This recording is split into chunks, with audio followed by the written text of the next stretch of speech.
আমি মৌলানা জুনায়েদ আল হাবিব, আপনি আমাদের শ্রদ্ধাভাজন, আপনাকে সর্বোচ্চ সম্মান দিতে জানি, আপনাকে মহাব্বত করি, ভালোবাসি, কিন্তু আপনার থেকে জাতি এটা আশা করে নাই, আপনার থেকে জাতি এটা আশা করে না। আপনি আওয়ামী লীগের সময় বললেন বাংলাদেশে খেলাফত যদি কায়েম করতে হয় তাহলে বঙ্গবন্ধুর আদর্শ মেনেই খেলাফত কায়েম করতে হবে। 5ই আগস্টের পরে যখন ক্ষমতার বদল হলো, আপনি আবার গতকালকে বিএনপির সমাবেশে যে বিএনপির মঞ্চে দাঁড়িয়ে আপনি বলতেছেন এদেশের 5ই আগস্ট এই জুলাইয়ের গণঅভ্যুত্থানের অগ্রনায়ক হলো আপনার সেই লন্ডন থেকে প্রবাস থেকে তারেক জিয়া। আমরা বলতে চাই বিএনপির স্পষ্ট ছিল যে 5ই আগস্টের যে গণঅভ্যুত্থান হলো, জুলাইয়ের যে গণঅভ্যুত্থান, ছাত্র জনতার গণঅভ্যুত্থানে বিএনপির কোনো ভূমিকা ছিল না।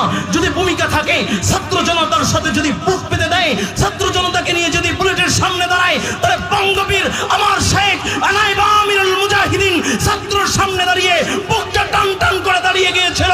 একটা ছাত্রকে যদি গুলি করতে হয়, আমি ফয়জুল করিমের বুকটা চার চার করে তারপর আমার ছাত্রদেরকে গুলি করতে হবে, ঠিক কিনা যারা মানে? আপনি সত্যকে সত্য বলে না বলে আপনি ইতিহাসকে বিকৃত করবেন না। এখন সোশ্যাল মিডিয়ার যুগ, মুনাফিকের খাতায় নাম লেখাবেন না, এই জন্য বিনয়ের সাথে অনুরোধ রাখবো। আমি আপনার সন্তান সমতুল্য যুবক ভাই।